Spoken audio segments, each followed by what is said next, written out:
Good morning, everyone. Thank you for joining us. We'll just give it one more minute, allow time for our other colleagues to join, and then we can start proper.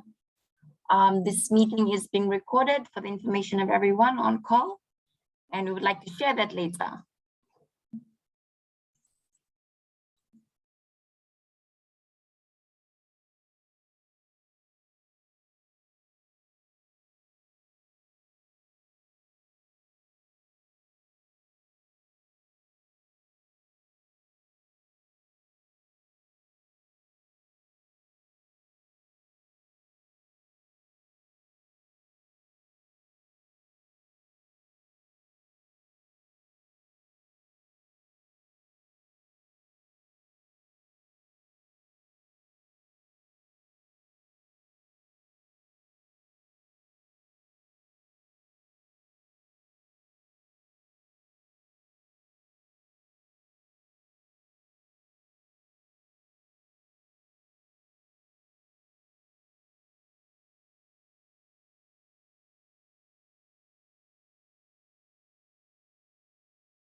Okay, I think we'll make a start. Thank you very much again for joining us, everyone. My name is Jacinta. I'm the Director of Tourism at the Ministry of Commerce, Trade, Tourism and Transport, and I'll be moderating today's session. So thank you again for taking out your time and joining our call this morning. As I said earlier, we are recording this meeting so that we can share it with the wider group later, as well as with you. All right, I think we have enough people now. Again, colleagues, for the benefit of those who are joining for the first time, I'd like to very quickly share the purpose of these webinars that we've been having, aside from being an opportunity to catch up and share. Colleagues, for the last few years, we've been guided by the Fijian Tourism 2021. This was our previous sector plan, which had a vision of a $2.2 billion industry by 2021. And the crux of it was increasing the value of tourism rather than the number of visitors. That's something we hold very dearly and will continue to do so. So having concluded the Fijian Tourism 2021 and having gone through several natural disasters, a pandemic and now global crisis, we've learned extremely valuable lessons. And we want to take these lessons now and feed them into a new vision. So a vision which aligns to every Fijian and to every business who is part of it. So with the support of the International Finance Corporation, we are now embarking on the next tourism sector plan. It will be called the National Sustainable Tourism Framework. So we have joining us as well, Becky and Ms. Alisi from the IFC, who've been incredible partners along this journey. We've also engaged Talanoa Consultancy, who will support its facilitation. So we also have Ms. Marita Manley here with us. Colleagues, so as I mentioned, these public-private sector dialogue sessions are framed on very different thematic topics. For the whole purpose of getting your feedback on the strategies and policies we need to achieve our goals. So any goals or any strategies that we set ourselves, we would really, really appreciate you being part of it. So last Friday, we spoke about the private sector's role in building a sustainable tourism industry, and inclusivity and respect was a key part of it. So today we have a very powerful panel who will share with us different approaches to breaking barriers, the business case for leadership, good governance, good practices in inclusion, some of the emerging challenges, where their challenges are and where we need the most support. So before I hand over to the panelists, maybe I'll just very quickly introduce them. We have joining us first, Ms. Ellen Mains and Ms. Liliwai Maunu Vuyasawa of the International Finance Corporation.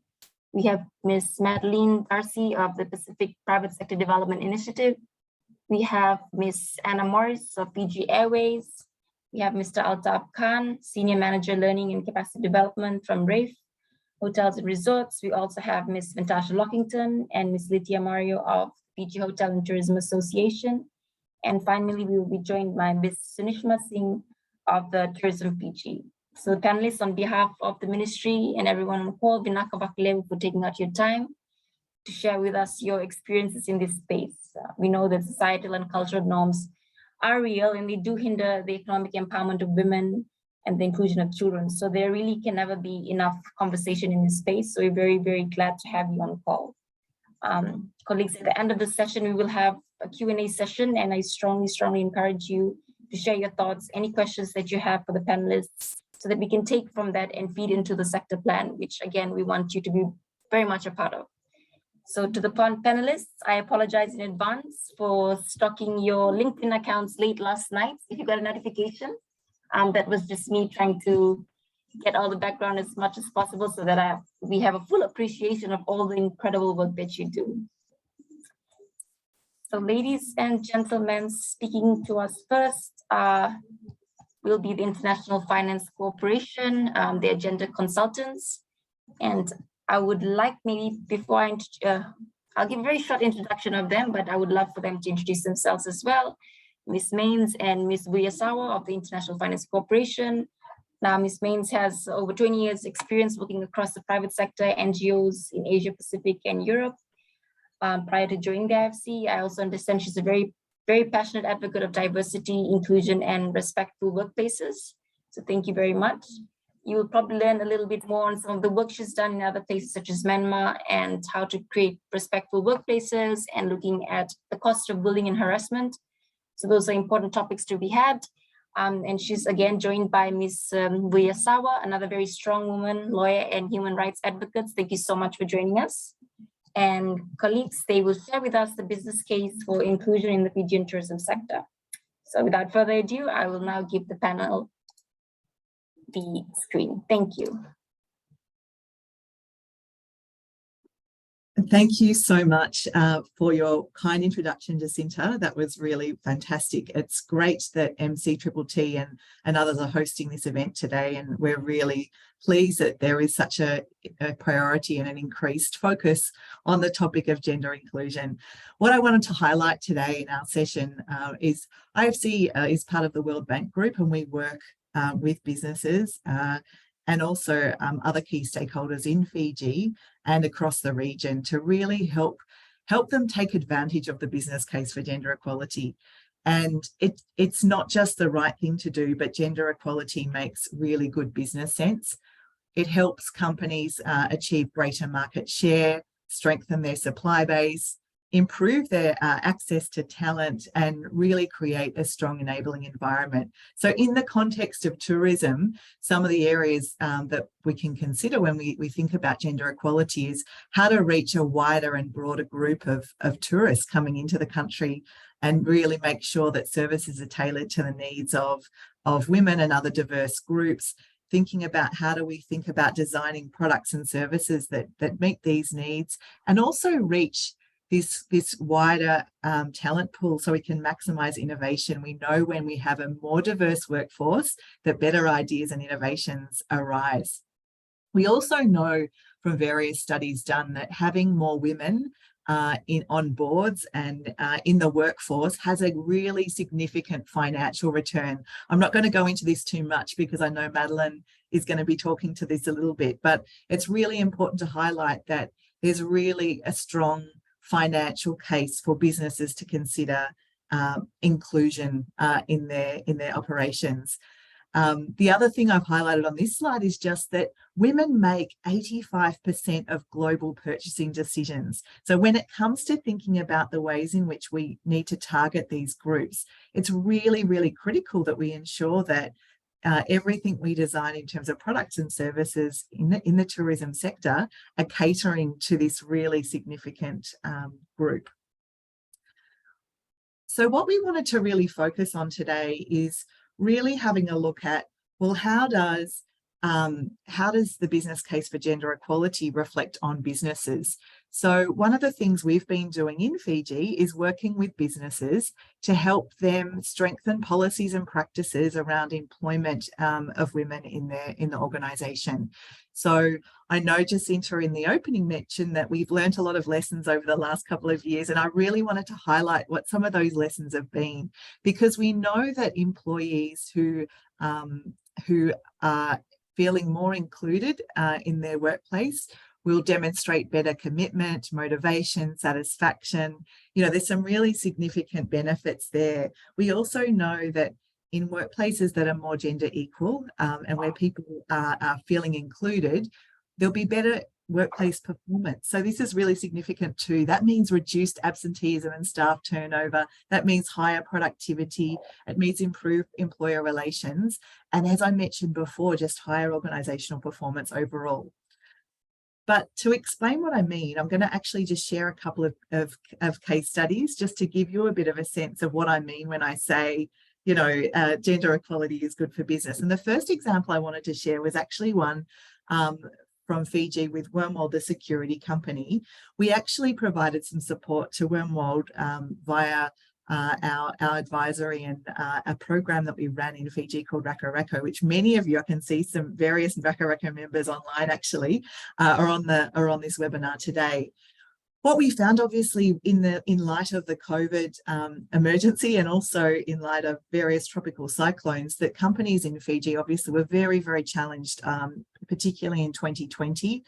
And one of the challenges that Wormwold had that they wanted to address was they wanted to reduce turnover and absenteeism, and they wanted to actually reach more female talent in the organisation. Their strong feeling on this was that if they were able to look after their employees, the employees would then help to look after the business. So we worked with them, and they started to look at introducing new policies and practices to really support a more inclusive workplace. Things like introducing flexible work policies. They brought in some financial counselling services, particularly during the pandemic when people were really struggling. They also did a lot of work on creating a more respectful workplace, looking at anti-harassment, anti-discrimination policies, and really effective responses to domestic and sexual violence as well. What they did, and this is really significant, is they reduced staff attrition from 60% to 24%. So you can imagine the significant financial impact that had on the organisation. And in addition, they were able to improve their business reputation. So it's really helped them to secure more contracts. So this is a really good example of a local organisation who are doing a lot of work around addressing gender inequality. The other topic you may have heard IFC talking about is around childcare. And one of the challenges we know for working parents is how difficult it can be to perform at work and focus on the job when you have these other responsibilities to worry about. Back in 2019, we did this study on tackling childcare. You probably recognise the cover of the report with the companies listed below, including various firms who have a lot of involvement in the tourism sector. What we found with that study was that the responsibilities of childcare were costing 12.7 working days per employee per year. So if you think about that in terms of cost, that was over $500,000 in Fiji dollars, average annual cost to businesses for lost staff time. So it's a really strong case for businesses to act. So what we did was we worked with companies through this Rako Rako peer learning series, and we partnered with the Fiji Human Resources Institute, and we really wanted to work on this challenge on both tackling childcare, but also on workplace response to gender-based violence. What we did is we worked with companies to help them assess employee demand for childcare support and really help to introduce some new policies and practices. And what we found was over that series, 7 companies implemented flexible work, 12 companies introduced or improved their policies on childcare. 18 out of 28 companies that participated said that actually there was some really positive impact on their business, not just on their workforce, but on their business results and performance. 13 of the firms said that working on gender equality initiatives increased their productivity and efficiency, and 13 firms also said it reduced their absenteeism. So I think it's really important to highlight that we can't understate how important it is for firms to be really taking note of gender equality and how important it is to incorporate it into their workforce. I'm going to hand over to Lily now to share a little bit about the work we've done on respectful workplaces. Over to you, Lily.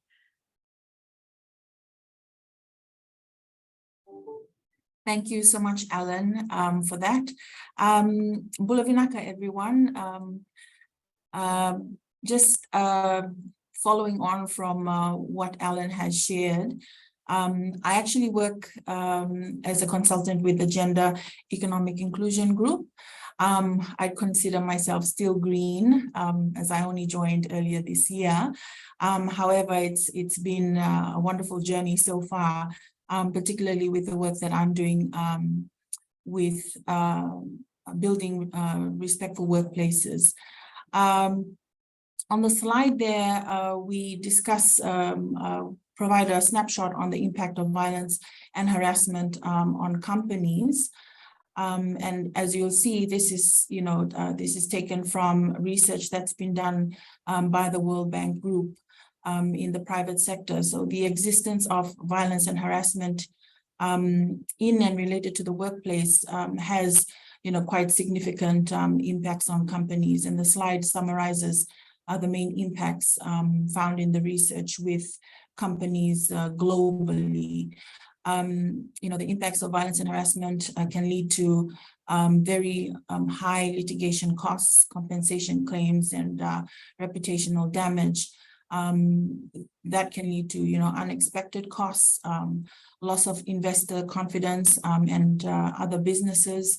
Obviously, when I believe now there's more awareness around business and human rights performance, and one of the things that we've noticed is companies tend to not want to invest or become associated with other businesses or companies that don't have a good human rights record. So, damage to reputation is definitely something that businesses and companies globally are considering. Damage to relationships with local communities and service users. There's productivity issues and health and safety, and that can come in the form of increased absenteeism and presenteeism, with challenges to focusing at work or being attentive at work, difficulty securing employees for shifts, reduced health and safety, and there's also, lack of access to skills and to a wider pool of talent and employee retention are some of the issues that can come about due to violence and harassment. Difficulty with recruiting new staff, difficulty upskilling and promoting existing staff, and also one of the major problems that's being faced is increased staff turnover. And that can, be due to perhaps failure to have proper complaints mechanisms or reporting mechanisms within the company. And so with the Respectful Workplaces training, really the training is aimed to equip participants to deliver workplace training aimed at addressing gender-based violence and harassment and creating equal and safe workplaces. The training was really designed for professionals in the fields of HR, human resources, occupational health and safety, workplace training, workplace gender equality, diversity and inclusion, and gender-based violence and harassment at work. The training basically built the knowledge and skills of participants to address workplace bullying, sexual harassment, domestic violence, and sexual violence and sexual exploitation and abuse connected to the workplace. It consisted of 16 two-hour sessions that were delivered over 4 weeks, and I'm happy to see that a few of the participants or the graduates of that training are also present on the panel today. So I'm sure they'll be able to talk a little bit more about that.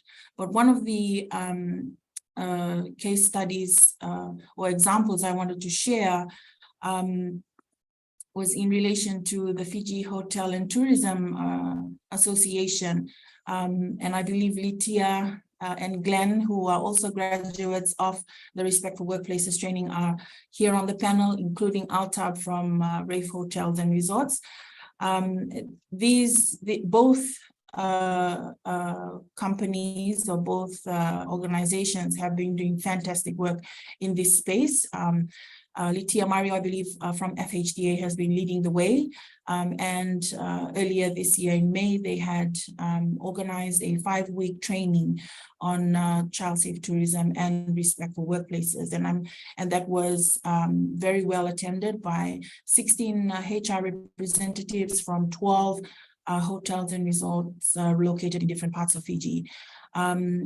I believe two companies or two resorts that were that participated in the training plan to actually share that training with their counterparts in the region in Samoa and Vanuatu. So that's Tanoa and the Warwick Group. Rave Hotel has also been doing fantastic work. Earlier this year, when they attended the training in February, they had trained around 100 plus staff members. They've implemented the Respectful Workplaces policy in their recruitment drive and orientation, and they've also updated their code of conduct. And as far as I know, you know, with Max Wahid and also Altab have also been quite, you know, impressive advocates for social inclusivity and LGBT rights. And they've actually got the Rave hotels to participate in a lot of global campaigns around social inclusivity, which is amazing. So that's just a little bit of a snapshot on some of the work that we've been doing in terms of, you know, trying to implement and foster respectful workplaces, and just a little bit about how we hope to sustain this training with the Fiji Hotel and Tourism Association and other graduates from the Respectful Workplaces training as well. So thank you very much, Jacinta and Alan.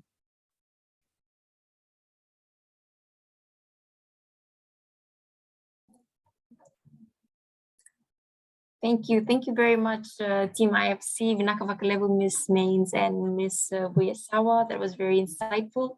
So colleagues, we took a few things from here. We know that a wider pool of mixed leadership has commercial benefits and it has the ability to drive innovation. Case in point, it's also interesting to know that women make up about 85% of global purchasing decisions. So we really do need to cater for that market and their needs. There's a lot of discussions on the need for flexible work policies, whether it's anti-harassment, those that empower us to be both mothers and professionals. They're all important considerations. And yes, we've had conversations on this. There was some discussions as well at HOTEC that we often take harassment very lightly, which can be attributed to various reasons. And of course, this has direct bearing on productivity on the organization. There's a lot to take away again. So Vinakavakalevu again, ladies, that was very insightful. And I'm sure for those who haven't been part of the training, you have the right people on call to make a connection. So please put in messages in the DM if you'd like to learn more about the work that IFC is doing in creating safe workplaces. I'm sure they will be very delighted to help you and make you be a part of it and share their knowledge more directly with you. Colleagues, now we have joining us next the private sector, Pacific Private Sector Development Initiative, that's PSDI. We're looking at economic empowerment of women analysts. That's a very long title. Ms. Madeline Darcy, thank you very much for being with us, Madeline. We know that while women are well represented in numbers in the industry, whether it's travel, tourism, hospitality, they still don't necessarily dominate. So there's that difference to be reckoned. We have been proven to be competent, in many times capable, but many are limited to lower rungs of the ladder. Women have the added responsibility, like we've heard, of childcare and family care, and this, this does directly impact a person's ability, their career, and balancing social and work life. So again, this means not enough time and competing priorities, which often limits some of us to pursue further education, again, which has a direct bearing on us. It may not be prevalent in all settings, but there is still always that gap. So for example, at the ministry here, something I'm very proud of, we have at least 90% of our women in leadership roles. I think every director here is a woman, so that's very good to see as well, and that has improved over the years. So again, Ms. Darcy, over to you. I'm sure you'll share more with us. So thank you. Thank you, Director, for the introduction. I'll just share some slides here now. As you mentioned, I'm part of the Pacific Private Sector Development Initiative, and I'm speaking today from Sydney, and I'm on the Gadigal lands of the Aurora Nation today. Since 2006, PSDI has been working with 14 developing member countries in the Pacific region, and our focus is on strengthening the business enabling environment and supporting inclusive private private sector-led economic growth. We also have had since 2020 a standalone tourism program within PSDI, and many of you will know our colleagues, Sarah, Alcinda, and Matt. We also mainstream economic empowerment of women into all PSDI work and have standalone economic empowerment of women, a standalone program. And today I'm going to be speaking about activities under that program in our Women in Tourism and Women in Leadership activities. We've heard from Ellen a little bit already and from the director, the benefits of having women in business leadership for businesses and for economies overall. Data from UN Women shows that when women were better represented as leaders, crisis response was more gender sensitive and effective for everyone. Sectors that are gender inclusive, including at their leadership, as Ellen has mentioned, can attract better talent and retain workers. We also know that diverse, gender equitable organisations are more profitable, more productive, and more resilient to shocks. There's a lot of data that speaks to the economic benefit, the dollar value benefit of having more women in business leadership. To cite just one example, a 2020 study from Australia showed that having a woman CEO increased the market value of the average listed company by 5%, which was equivalent to almost 80 million Australian dollars per organisation. So there's a lot to be said for having more women in leadership. Given the clear benefit to businesses and economies of having women in leadership, PSDI sought to develop a baseline of what's the representation of women's leadership in business in the Pacific. We know that data is a really important tool to have to make decisions, and this kind of consolidated information wasn't available.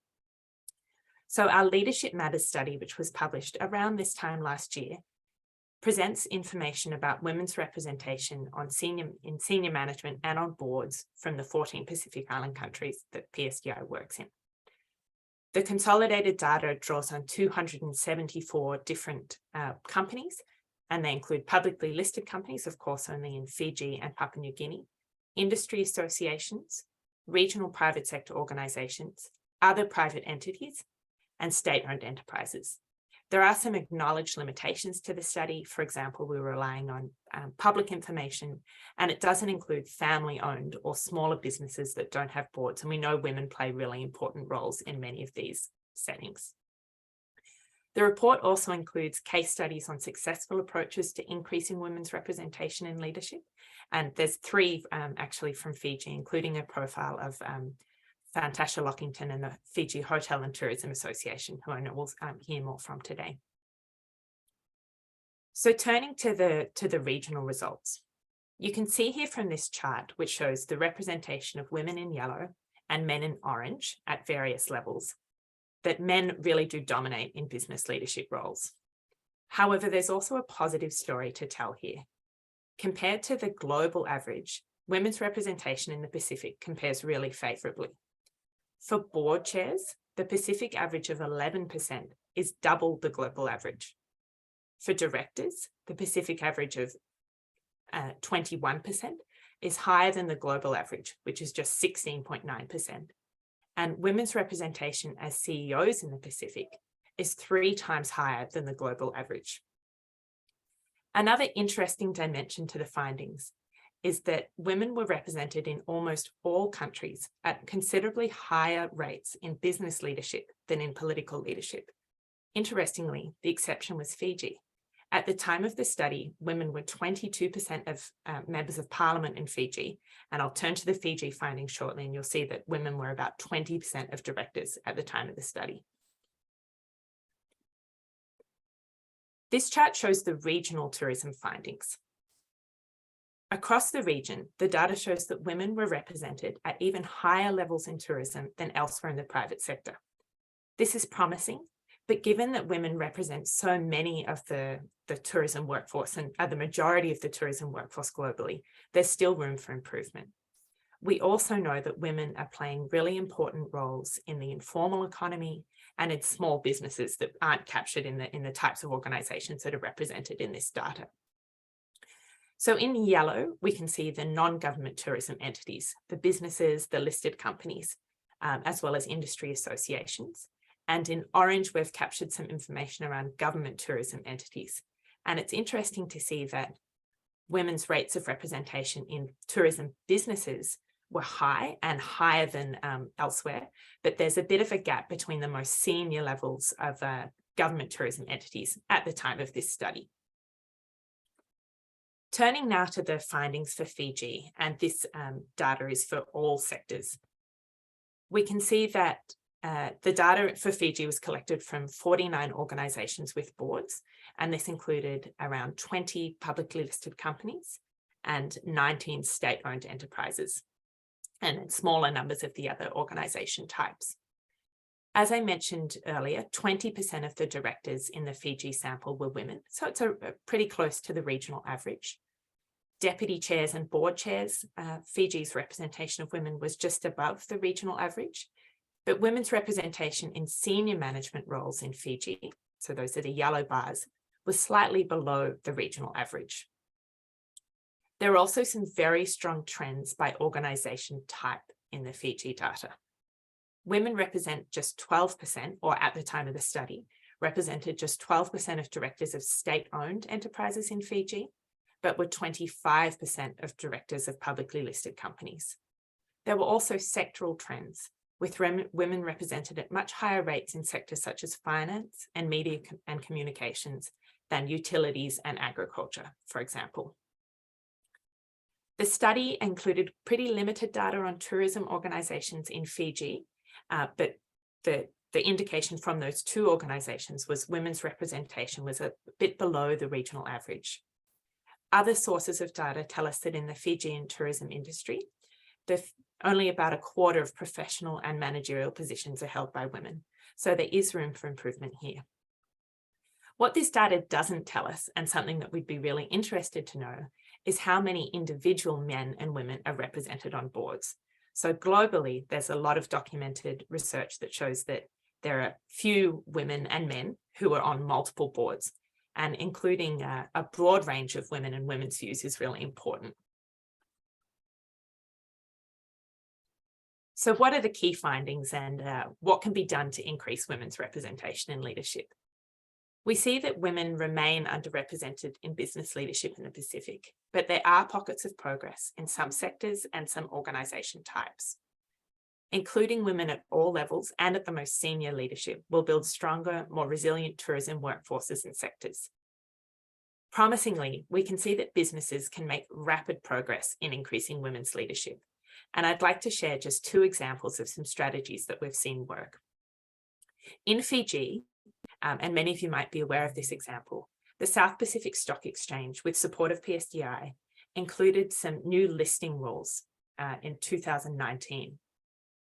These listing rules recommended that listed companies adopt new gender and diversity policies and required that companies report on progress towards those policies. In 2017, before the listing rules, women were just 15% of directors, but by 2021, women accounted for 25% of directors. So it's a really significant uplift. And it highlights how powerful voluntary approaches and mandatory reporting can be. Another example that I'd like to share relates to target setting. In Papua New Guinea, PSDI is working with Kumal Consolidated Holdings, which is the holding organisation of all the state-owned enterprises in Papua New Guinea. In PNG, women made up just 9% of directors of state-owned enterprises, so it's a really low level. But KCH has set a target that 30% of the boards of state-owned enterprises will be women by 2025. To deliver on this target and to support the achievement of it, they've introduced a skills-based director selection process and a targeted recruitment drive to identify suitable women, keep their details in a database, make sure they're aware of opportunities, as well as a training program to make sure that they're equipped to take on board opportunities when they arose. Since introducing these measures, the proportion of women's representation has increased from 9% to 14%, which is a really considerable uplift and a promising start towards their target. This example also highlights how important the commitments of senior leaders are, as well as the significance of tracking and reporting on diversity data. In terms of future PSDI work, we hope to continue to contribute to the evidence base, and we're planning a second version of the Leadership Matters report. which we hope to publish in 2024 and document some increases from the 2021 baseline. We also hope to explore some additional dimensions of leadership and answer some of those questions that the data currently can't tell us. We've also been requested by the Pacific Tourism Organisation to work with its members to undertake a gender audit. This process will collect data on how the Pacific Tourism Organisation and its members are considering the needs and opportunities of men and women, and opportunities to further increase the opportunities for women. We also know, as I highlighted before, that many women working in tourism are doing so in the informal economy. And we're planning next year to undertake a gender-sensitive analysis of the tourism value chain in Fiji that'll focus on understanding what role people in the informal economy, particularly women, are playing, and how we can strengthen that access to opportunities. We know that tourism can provide pathways to empowerment and inclusion for all people, including women, and we're really pleased to be working to support this. Thank you all.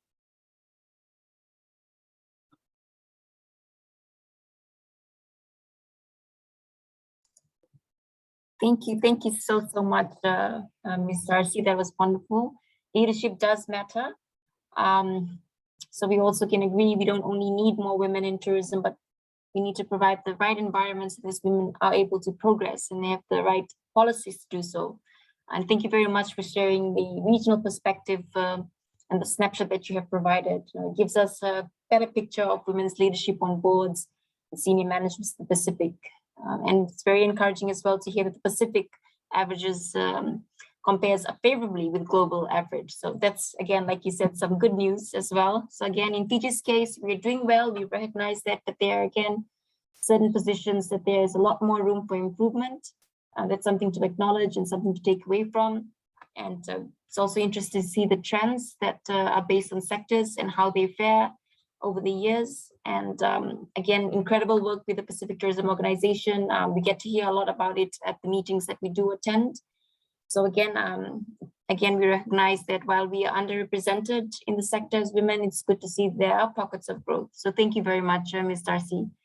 Colleagues, I think the link for the full report is in the chat box. And again, we will be sharing the presentation as well. So you can have a look, and later on we can ask questions to Ms. Darcy. Colleagues, speaking of progress, we have with us our national carrier, Fiji Airways. And joining us is Ms. Anna Morris. Ms. Morris is the Senior Manager, Cultural Learning and Development. Again, sorry, Ms. Morris, for stalking your LinkedIn this morning. I understand Ms. Morris has worked closely in many countries, as well as large organizations in Fiji, including Fiji Airways and Fiji Water. She has expertise in development, in coaching, business transformation, as well as organizational culture change. So a very incredible person to have online. So Ms. Morris, I will give the floor to you. And thank you so much for the very gracious introduction. I really appreciate it. I'm here speaking on behalf of Shanaz, who's one of our most senior female leaders at Fiji Airways, who has a bit of a throat situation today and can't speak. But I know she was really wanting to present today, and I think she's on. She may actually be listening. Thank you so much for the information that's been shared so far. I think it's wonderful that we have people in the industry, in the community, and internationally that are here supporting us and putting a spotlight on women's initiatives. What has struck a chord for me, specifically what Madeline was just saying, is the minute you start measuring it, wonderful things happen, because you can start making interventions, etc. And I think that's one of the things that at Fiji Airways we've been doing as well, is really just understanding and measuring where we're at. And for us, I noticed at the beginning of this presentation we were talking a lot about policies, etc. And Fiji Airways has wonderful policies for all staff, not just women, and in the development space, etc. We talked earlier about women in leadership, and I think there's a huge amount of work that happens at Fiji Airways for leaders, all leaders, not just women. And in my space where I'm working, we do a lot of work that develops people. And I would say the ones that step up to the plate the most are women. They're the women that tend to lead our service culture development programs. It's not to say there's not men, there's lots of men, but I would say the ratio is probably 70-30 and in favor of women who take on these roles. And so we can see that there's a genuine desire and hunger there in developing the self. At Fiji Airways, some of the things that we've done, particularly in the women development space, one of the real areas that we've been focusing on is female pilots. And like I said, until you start looking at the numbers, then you really understand things. And I never knew until recently that a few years ago, our female pilot representation was like between 4 and 5%, which is really low. But steadily we've made progress, and we're now up at 9%. But that's still quite low, but it's wonderful that we're seeing progress and we're making steps in that direction. One of the key things that's able to do that is the academy that we have, because the academy enables us to have provide access to women, but also to enable the progression. So it's not enough to just have women in the system. They need to have access to the ability to have the training. That's one thing.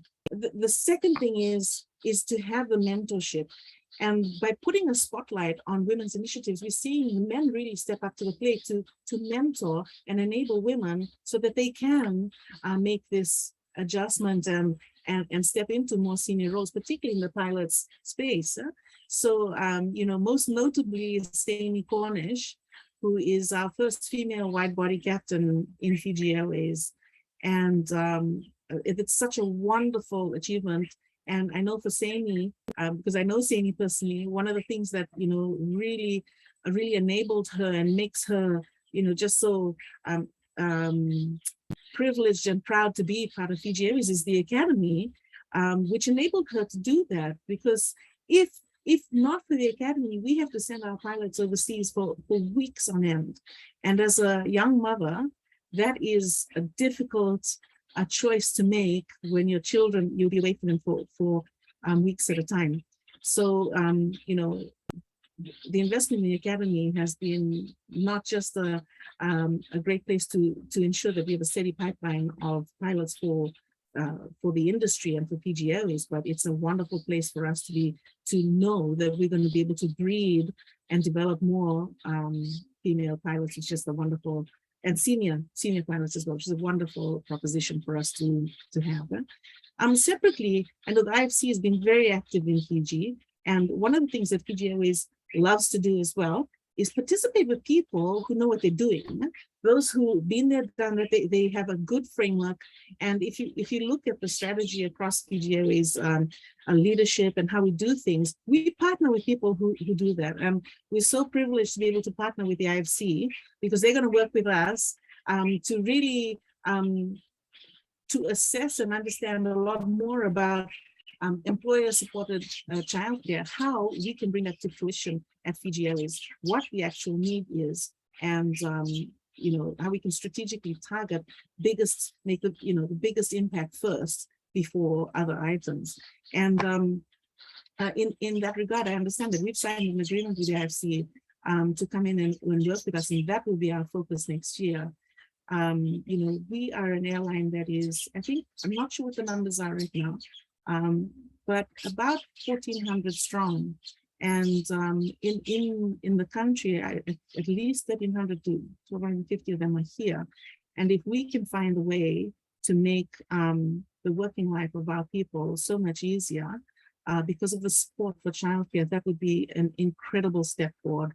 I mean, I can speak for myself. I have young children, and one of the youngest is 9. And over the past couple of years, excluding COVID, because that was a different challenge, being able to balance that and leave when necessary to go and do things was easy for me because I just live and work 5 minutes away. But I can't imagine what it would be like for women who are half an hour or an hour away. And whilst I don't have access to the numbers now because it's not in my space, I know that most of our our management staff at the time when I last looked at the numbers, 50% of them are women. And so if our leadership, our women leadership are not supported, it makes it really difficult for them to apply themselves at work and just background the rest. So it's an exciting time for us, and we're really looking forward to partnering with IFC and bringing that to fruition. And so I think that's the two key for us.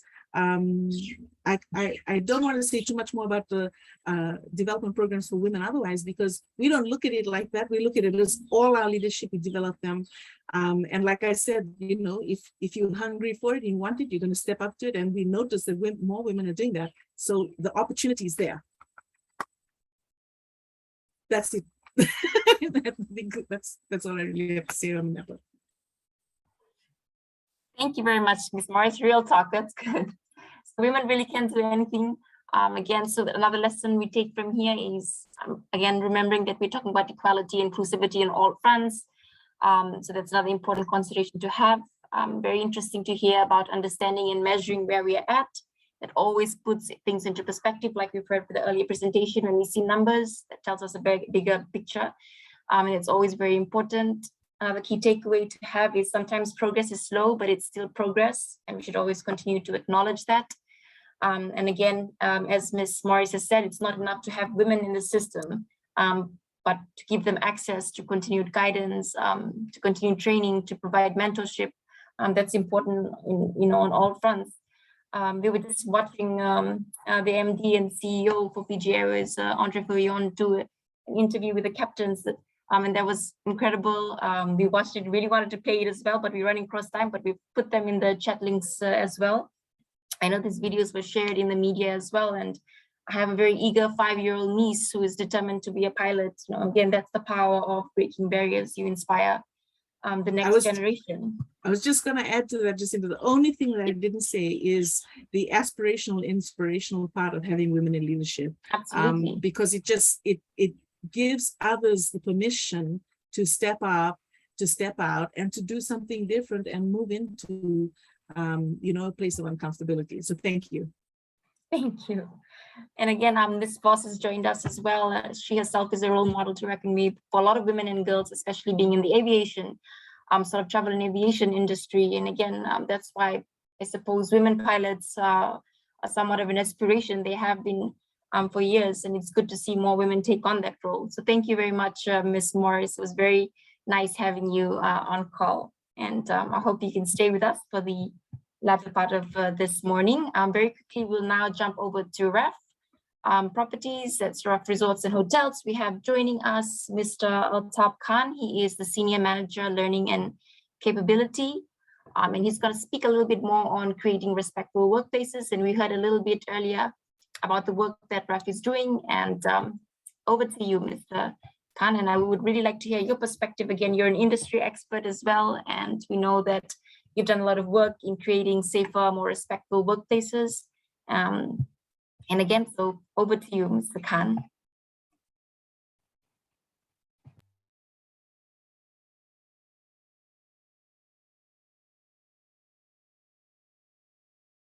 Mr. Khan, you're on mute. Apologies.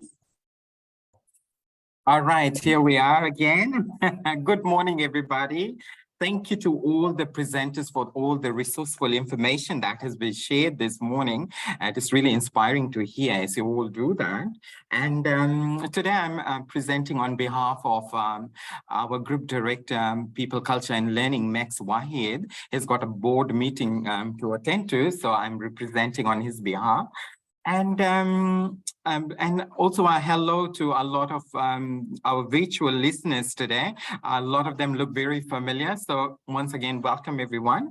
I'm going to talk a little bit different today, and we're going to address about creating a respectful work space for all, a bit of diversity and inclusion, and a bit of how we used education and awareness to, make this happen for us in our organization.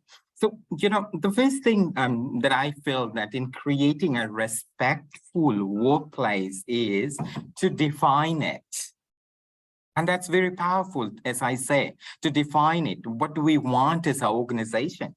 Your organization's senior leaders, the CEOs, the chief people, culture administrators and managers, they need to determine the organization's core values, valued behaviors, and engagement levels, because these are very important aspects. If we want to build something as such, they must also determine what is not tolerated. This allows to nurture the organizational culture one may wish to have. And workplace relationships should be based on, few things such as mutual respect, tolerance of diversity, and shared understanding of cultural safety. Cultural unsafe practices that we get to hear often, they actually are those that diminish or demean or dispower the cultural identity and well-being of individuals in organization. And we were so happy and so proud and so glad that earlier on this year, we participated in the IFC's Respectful Workplaces training, which was aimed to equip participants to deliver workplace trainings aimed at addressing gender-based violence and harassment, and of course, creating gender equal, safe workplaces. So after this session, we looked into our practices, our policies, our procedures, and one of the things that we successfully did was revamped our code of practice. Our code of practice is a very important element of our onboarding process, and we're proud to say that we were able to cover 80% of our workforce through this program. And this includes, like, we have roughly about 500 employees all across our 3 properties, which includes the Fiji Gateway Hotel, the Plantation Island Resort, and our adults-only Lomani Island Resort. So it's very important in the nature of the business that we run, because we run remote island resorts. So all these practices are very much a requirement for our business. And of course, building positive relationships with our employees, business partners, and communities, very essential principles for us that underpins the RAFE Group operations. The respectful workplace training has enhanced the practicality of our company values. We have like very conducive company values, and out of the 5 values that we already have, respect is the key one, which is a big part of it. So our acronym itself stands for I act with respect. So that's integrity, that's accountability, commitment, teamwork, and then respect. So we now have a very strong diversity, equality, and inclusion policy and charter, and we develop or cultivate programs out of it to train our workforce, and we let our managers, individual department managers, to champion is, because these are the guys, folks, who drive this across the different business units that we have. And we also have invested or made some resourceful interventions around training, other training programs, and some of our soft skills development. These are called soft skills, but really these are the hard skills needed in any organization in the world that we live in today, which is volatile, full of uncertainty, and so on and so forth. So some of the capabilities that our programs now address are things such as cultural safety, psychosocial skills, emotional intelligence, and agility. And for all the listeners, if you want to tap into a very great speaker or a motivator who does this a lot, is Susan David. You can find her all over Google. She is professor at the Harvard Medical University, and she provides links to free emotional agility quiz and stuff, and that's very helpful if you want to tap into, or you can always reach out to me and I can send links across to everybody. And we also do things, as I said before, we drive more respectful workplace or inclusivity through creating that education, that awareness. And I think this is very essential, and especially in our country. And then we do things like we use concepts such as the Johari's window on self-concept, which is like a very beautiful thing to go through. And Max is a very beautiful way to drive our values across our business. So he's got a team huddle that is going on. But we do this every Monday where everybody gets together. One person gets to champion as huddle master, and we purely focus on values where we allow authentic dialogues amongst all employees, and some of this has had a very good healthy outcomes for our business at large. And we do value-based leadership trainings for all our leaders across, and this starts right from the top to everybody across the organization. We create things like generational awareness and how the behaviors and expectations of people from different age demographics are. And we touch on things such as neurodiversity. For those who don't know what neurodiversity is, it describes the idea that people experience and interact with the world around them in many different ways. There is no one right way of thinking, learning, and behaving, and the differences are not viewed as deficits. So this kinds of awareness are very essential for people if you want to have a very successful business. And we also touch into creating awareness around people and the different phobias that they have or are challenged with, or the personality disorders that people have across the organizations. We talk about human cognition, the belief systems, the worldview of people, and our leadership programs. They speak about things such as unconscious biasness or biases, and a lot of mind reframing activities entails along our education programs that we have. We do things around self-discovery, emotional wellness and harmony and balance, and managing difficult and challenging thoughts are also all parts of all the different kinds of training programs that we run here at Ray Footer. Our civics culture program is called Guestology. And once people go through this, they get pronounced as guestologist, and it's something that has worked quite well for our group, and we love doing this as well. It's built upon concepts of human psychology, cognition, behaviors, and the most important element, diversity and inclusion. We also do cultural awareness programs, especially when we recruit expatriates from the many different parts of the world. And we don't want to create that culture shock. We want to bring that harmony, and we want to drive that inclusivity into our organization. So we do a lot of those things as well.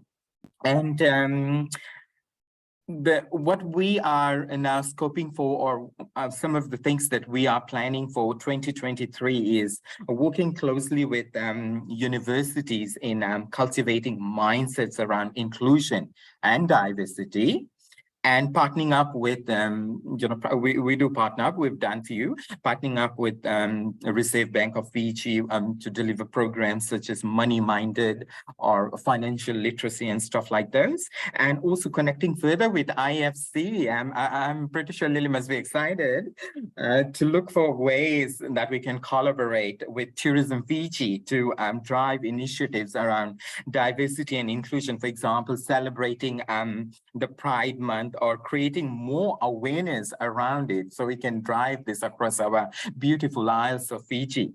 And yeah, pretty much that's all we have. I have to deliver for now, but if you have any questions, or if anything that I have said you want to find out a little bit more about it, please feel free to reach out to us. We'll be happy to assist. Thank you so much.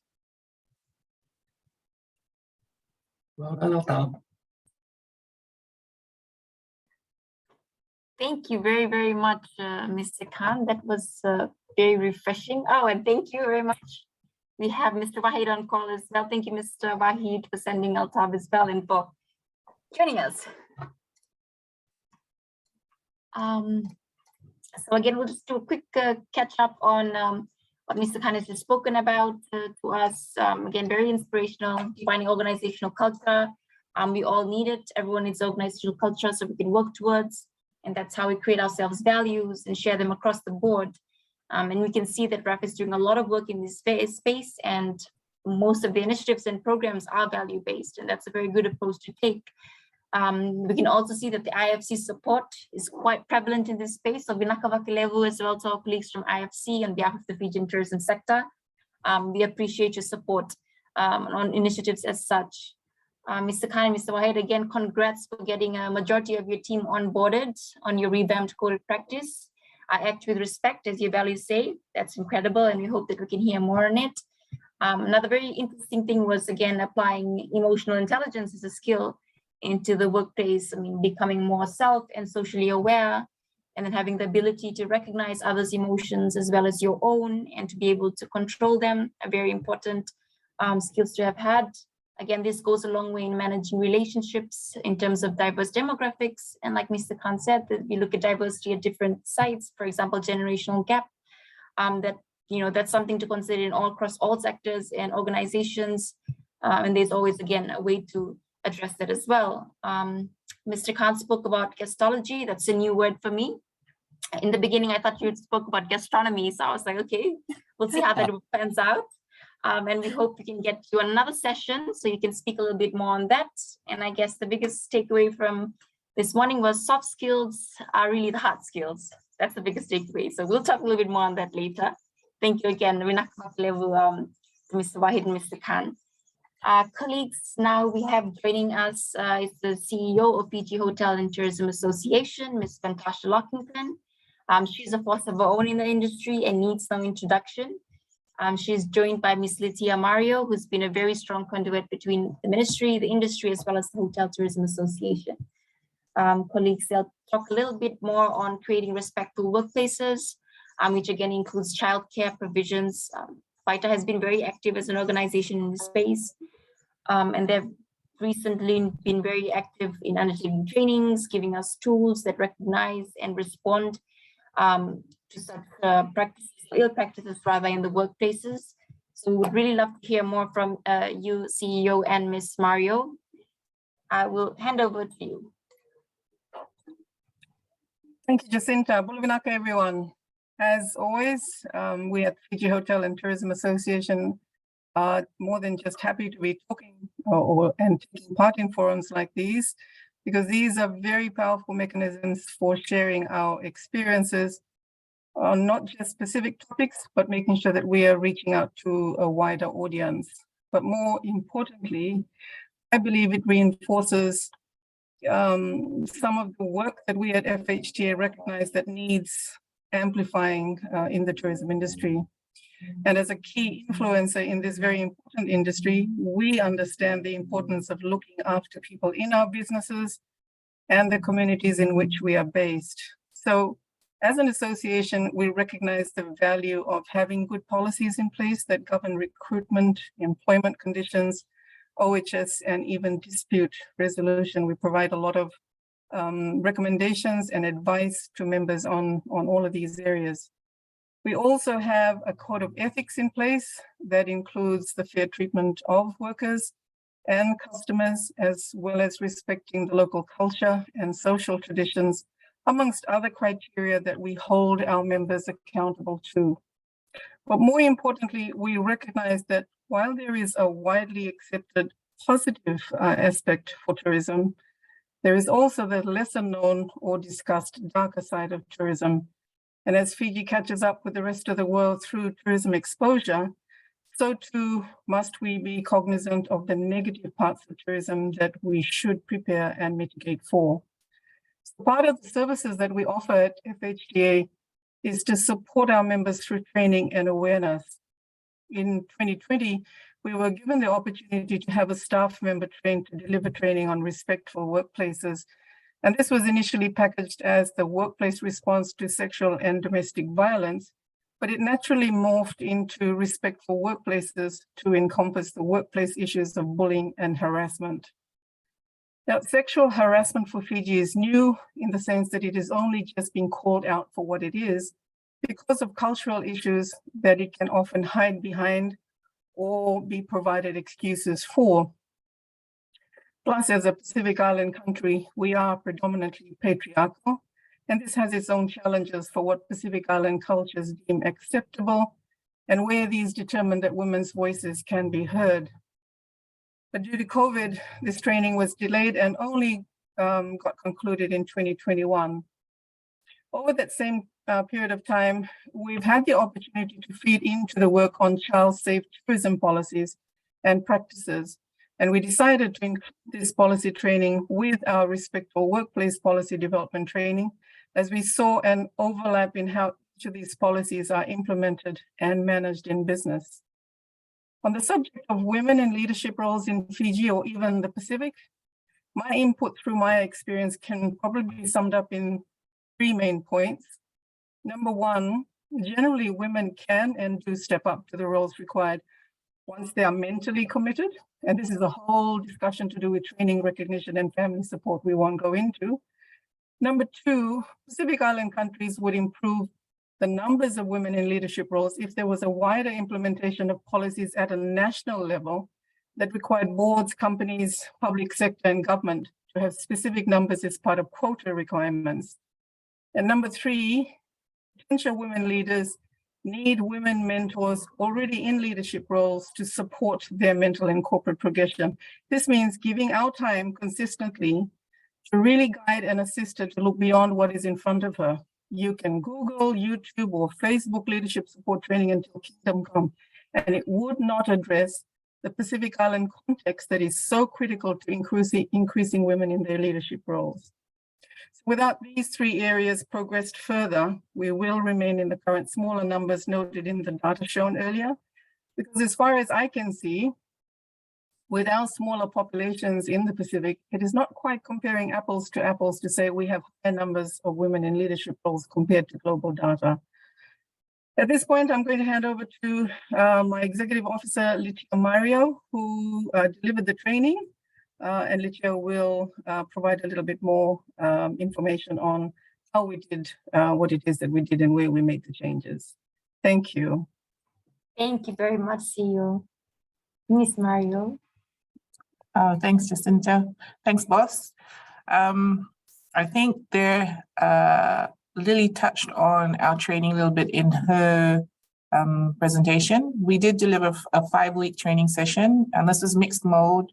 We did an initial in-person training to discuss the material, and then we supported that through 4 weeks of once-a-week webinars and exercises, and then we ended it with another in-person assessment to bed down on the messages that we were delivering. For the respectful workplace training, we covered bullying, sexual harassment, workplace violence, and we also touched on the workplace response to domestic and sexual violence. And again, it's not limited to women. It was gender-based, so we recognize that all these problems in terms of sexual harassment could be directed just as much to men as to women. So that was part of the training too, just to sensitize people to that message. An important part of the training was that we trained focal points, and these were identified staff members to receive complaints or reports of incidences. And the participants were able to also take this training to train their own staff to be focal points. And this is important in businesses so that staff are supported through these issues. And the focal point training, we emphasize that on confidentiality and creating safe spaces for workers to be able to actually report and talk about these issues.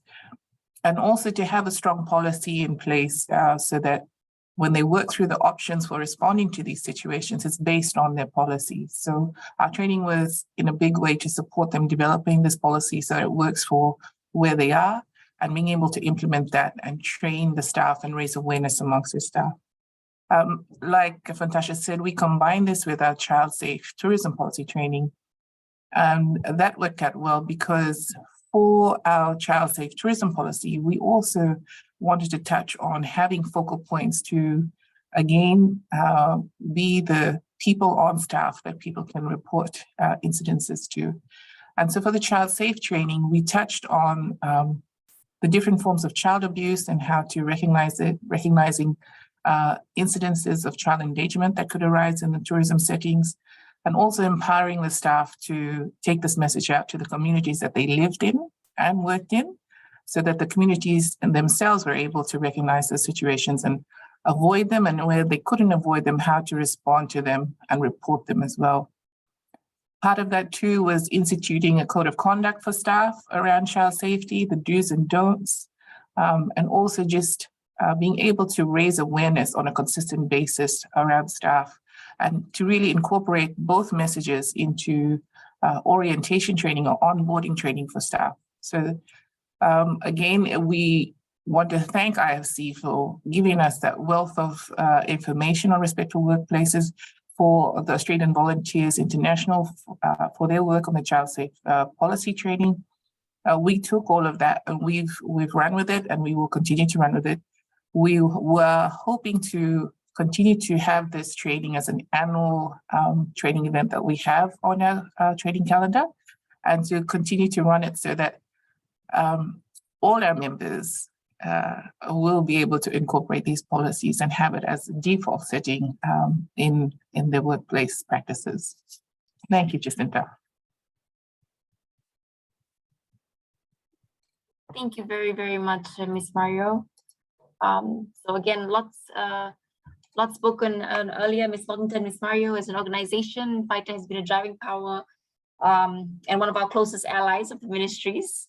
Again, thank you very much. We've heard a lot about good policies and what the value of good policies are and what changes they can bring. So while there is a positive side, like Ms. Lockington has mentioned, there is a darker side, which is true. And that's why we have these conversations to be able to recognize them and to be able to have and to share experiences and expertise on how we can mitigate them, if not minimize. Another very strong, again, driving force, Ms. Lockington herself, as I mentioned, she shared with us certain challenges that are often left behind in cultural norms. That's very true. Thank you very much again for the three main things that you shared, three takeaways, which we are listing down.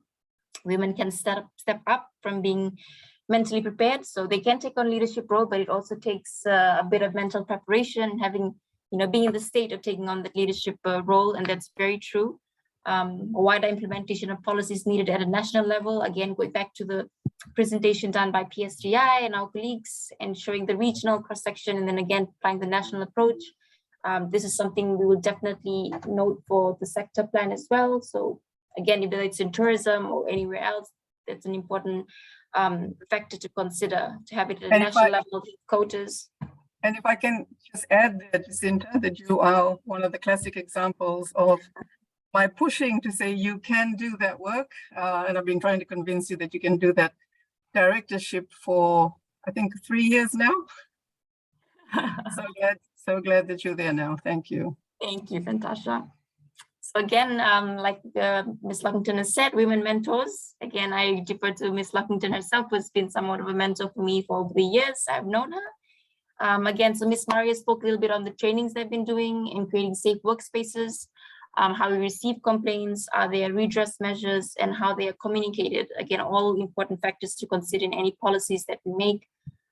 Child safe tourism is another very critical component. If you look at the broader inclusivity agenda, FITA, as well as the ministry, has worked with the AVI, who've been incredible partners as well in creating child safe toolkits and awareness materials. I have my colleagues from the ministry who have been out in communities. They saw Hotel or Sun and Navneet. They wouldn't come on the call, they're logged in, but they wouldn't want to speak. Who've spent a little time out in the communities for over a week now. So they've gone from Nandronga, Navosa, around DT level for start. So taking these toolkits and really taking it down to the communities who receive tourists and putting on in those early warning signs. And again, like Ms. Maria mentioned, the do's and don'ts. So we're now working on translating that into Itauke and Fiji Hindi. So, its utility is really there, and there's great value. Again, thank you very much, Ms. Lockington and Ms. Mario. That was very insightful. And, again, thank you, IFC. You can see a lot of support provided by you in that space as well. Okay, colleagues, in the interest of time as well, I will now invite our final speaker, our final panelist, Ms. Sunishma Singh. She's also new in a role at Tourism Fiji and takes on the responsibility of a sustainability officer at Tourism Fiji. So Ms. Singh has a very critical role to play within Tourism Fiji as an organization as well as the industry. She leads various initiatives. I know she's new to the role, but she's already implemented a lot of efforts, for example, having plastic-free events and using local produce and talent as much as possibly can. Thank you very much for joining us, Ms. Singh. I will give you the floor now. Thank you so much, Jacinta. Hello, everyone. My name is Tanishma Singh, and I'm Tourism Fiji's Sustainability Officer for almost 3 months now. It gives me great pleasure to be part of this morning's panel discussion on inclusivity and in tourism and women empowerment. We are proud that the tourism industry in Fiji is a leader in the employment of women, with women comprising 42% of all direct tourism employees. We recognize that only a quarter of professional positions in the tourism sector are held by women. We will add our voice and influence to promote more inclusive employment policies and to ensure women are better represented at management and board levels. So before I discuss Tourism Fiji's corporate plan and some of my understanding on the fundamentals on gender equality and women empowerment, I would like to talk about GSTC's perspective on inclusion in the workplace. Understanding the various demands of your consumers and potential customers is one of the biggest obstacles to taking efforts to become more inclusive. Unless you put yourself in the shoes of those with disabilities and impairments, it can be difficult to notice the barriers that prevent some people from enjoying a positive travel experience, whether they be steps that are impossible to climb, signs that are difficult to read, or buttons that are out of reach. Having team members who are aware and represent the perspectives of those customers is one of the most efficient strategies for organizations to comprehend the diverse accessibility in needs of their clients.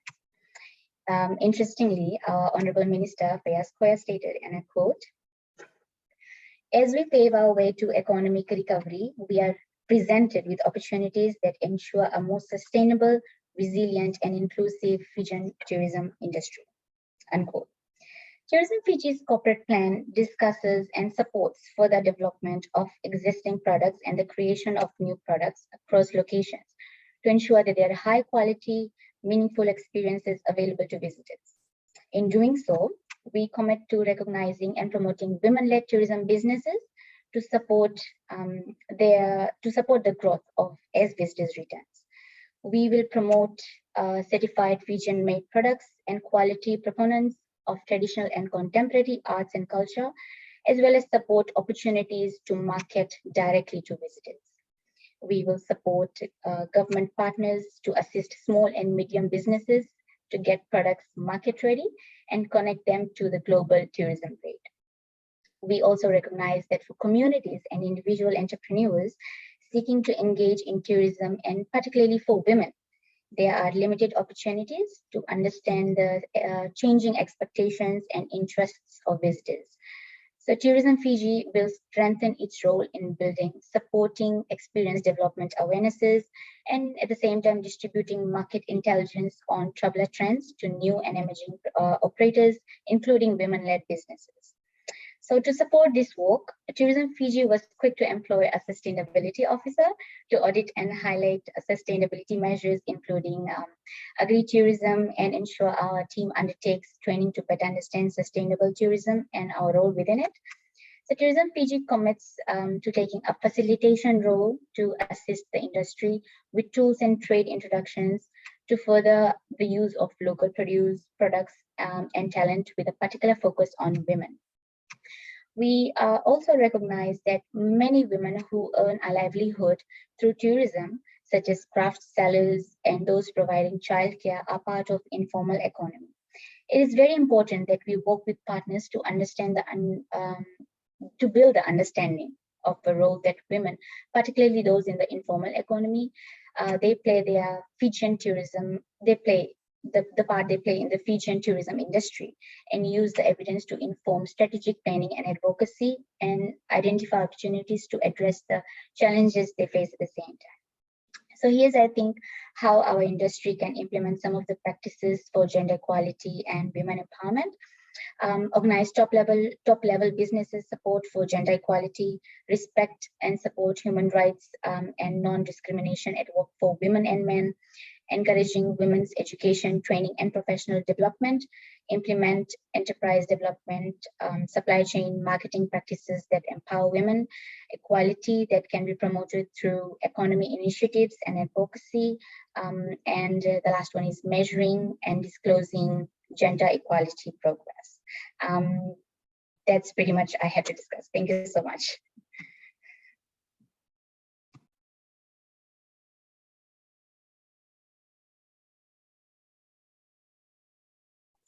Thank you very much, Ms. Singh. And we acknowledge that we brought you in last minute to speak as well, but we thought again, you have a new role, which is the sustainability space, moving to Nandi and taking on that role within Tourism Fiji. So again, looking at it from a perspective, again, a woman in the sustainability space, a young woman in the sustainability space, it was very nice to hear, as you spoke on earlier, again, understanding, as you mentioned, the demands and then addressing the barriers thereafter. You spoke a little bit about accessible tourism. Again, that's a very key part of the overall inclusivity agenda. And we hope to touch more on that in separate sessions as we go along. Again, colleagues, you've heard about Tourism Fiji's corporate plan that specifically speaks to their actions and their commitment to women empowerment. We've heard a little bit about the strong commitment Tourism Fiji has in promoting women-led entrepreneurs and as well as getting women MSMEs market ready. These are spaces that we are working very much with Tourism Fiji on, as well as at different within the ministry level as well. So again, thank you very much, Ms. Singh, for joining us and sharing that as well. And it's a good introduction to you as well to the wider group that's on call. And again, this is the girl to go to at Tourism Fiji for sustainability matters. So thank you very much, Sunishma. Okay, colleagues. So now that brings us to the end of our panelists and their presentations this morning. Again, thank you very much from the ministry and our co-facilitators for taking out your time and being on call with us. We greatly appreciate the time that you've provided us. So before we close, of course, we'll have a very quick question and answer session. You're more than free to put them in the chat box, but if you'd like to take the floor, please do so. You can raise your hand. I will hand over now to the IFC and Talanoa Consultancy, who will take us through that session.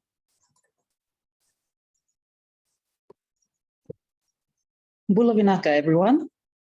I'm Alisi, and I'll be facilitating our Q&A session this morning.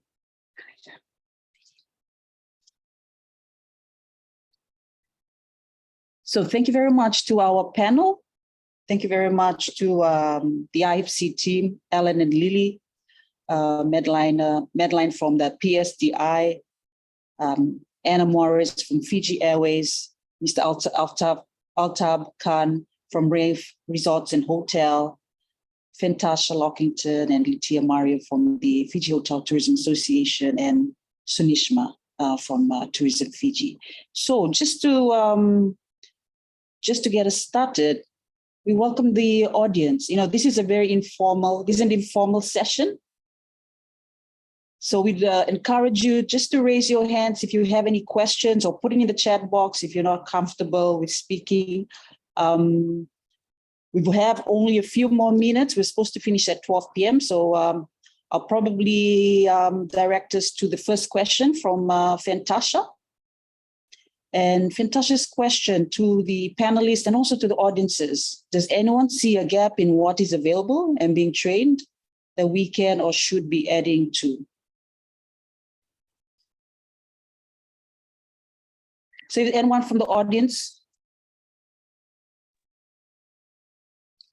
If anyone from the audience would like to comment on that, or the panelists as well,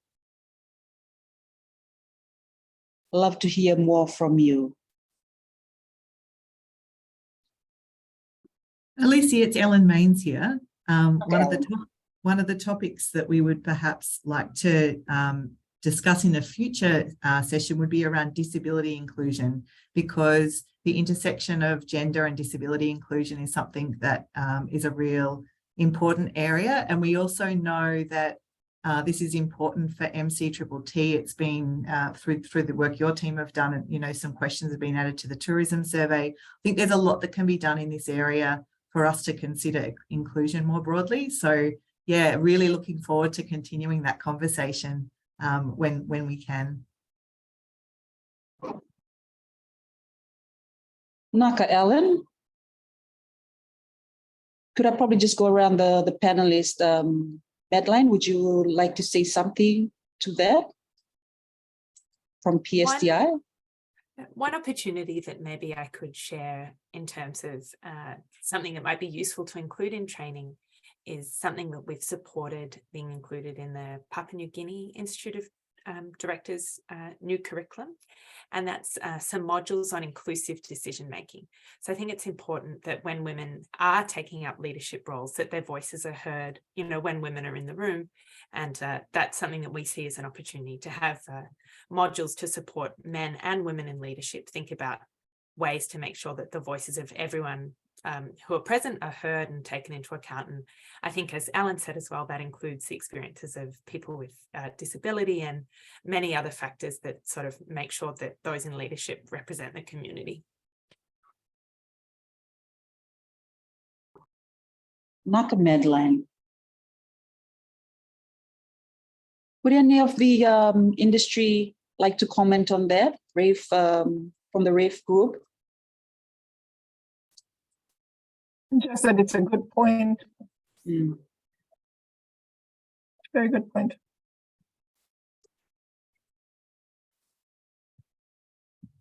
Fantasha, would you like to add on to that, your question? No, I thought there were some training opportunities available for the first recommendation, but we have not included that in ours. We have been asked as an association to comment on how our members take care of issues like the inability to be mobile, how it's dealt with on vessels, and getting in and out of transport vehicles. And we've reached out to our members to provide their input on that. And I can see that it is very much part of many tourism business policies already taking care of that element. But in terms of making sure that it is across the board, it's not something that FHTA has included. We would definitely need a little bit more exposure to that sort of training before we could on-train it, but it's certainly something for us to think about. Maka Fantasha.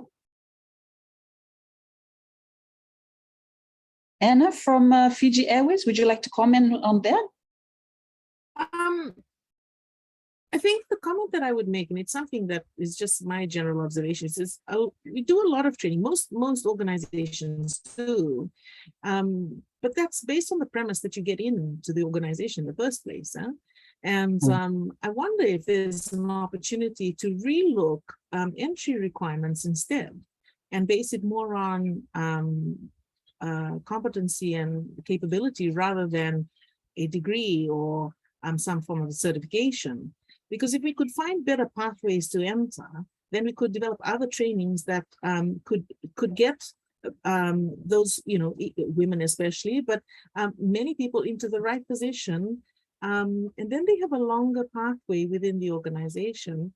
Otherwise, they're coming in there, then we're educating them from there, and then they just kind of, you know, all over.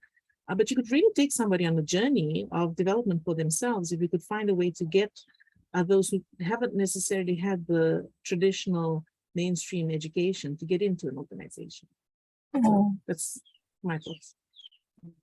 I think you'll find that that's already happening, Anna, because of, I think it's by a default situation because of the skill shortage that is happening. Many recruiting agencies, many HR sections are simply throwing out that, what is it called? Minimum entry requirement. Yeah, maybe right now.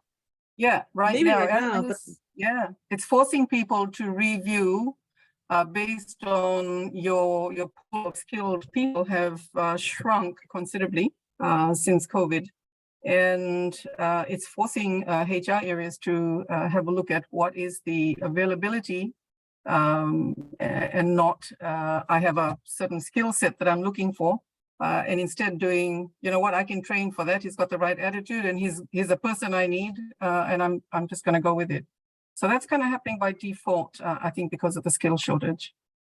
Yeah, but to use your words, it's being forced, as opposed to how about if we proactively looked at this is what we want to do, because then let's say certain percentage of the roles in the organization we know do not necessarily need that particular qualification. If that became the norm, if that became the way of life going forward, it would be different. And you find people would put up their hand and give it a shot, because otherwise they're sitting there going, no, I don't have a qualification, I don't have that, I don't have a certification, and just don't do it, you know, and get stuck. So I just, in my mind, I thought, how about we just as a nation decide we're going to start doing this and change the game, essentially. I think it has to go organization by organization to see that that's going to work. I know for FHTA, I had a little bit of a fight on my hands with some of my older directors who felt that the criteria I was using to select some of my staff were not what they thought should be used, and they wanted a degree regardless of what it is they were coming to do. I disagreed with that and insisted on selecting people based on attitudes, believing that we can train the skills if you have the knowledge. Yeah, absolutely. It comes down to belief. Huh? Absolutely. Thanks. If I can just join, I think. Sure, Sam. And I think what you're saying is totally correct. I mean, we're doing some coaching for some of the legacy industries in Fiji and some of the infant industries. And what we find that the technical competency is there. But what we're finding that's missing is really the character basics: trust, respect, that credibility of character and competence, and really the character side. And having that common language within organizations that builds the trust. And that's the thing that's missing. And many people want to do the job. They have the technical competencies, both men and women, but it's the behavior side that's lacking. And just getting them to be aware of it is a big change. And once they become aware of it, then they start to change their behaviors. Then you see the final outcome changes. And what we've seen has been really transformational, not for women, but also for men, Fijian men. And some of them going home to say sorry to their wives for the way they've acted. And the wives saying, where's this coming from? And it's you do. so amazing. And it comes back to just the simple basics that we're missing. We're starting to go for all the fancy stuff, terminologies. But when you come back to the behavioral change coming from the basics, and it's in our culture, and sometimes we've forgotten it. And I think that's the most important thing that we need to come back to right now, across all of Fiji, is coming back to the basics. And we're finding that it's making a big change in the organizations that we're coaching. Thank you. Nakasem, I think that's so important also, just to get a perspective from, from men, from Itoke men as well, especially in discussions dealing with women and with women in leadership in tourism. We've got an interesting question from Martin Hilton, from Oneta. I think, did I mention that correctly? Oneta Resort. They have 30 employees. Now, they have recently put several women in positions of more authority, but they run into conflict with local village customs where women are not supported in those areas. Now, is there any advice you have in these situations? So I'll open it up for the panelists first, and then open it to the audience.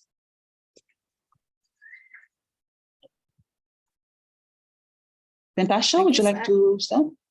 Or Anna? Sorry, I guess my answer will start with a question. So we recently put several women into positions of more authority, but they run into conflict. And so what type of conflict are we speaking of? Is it conflict in terms of they're not listening to them, or they're not wanting to partner with them?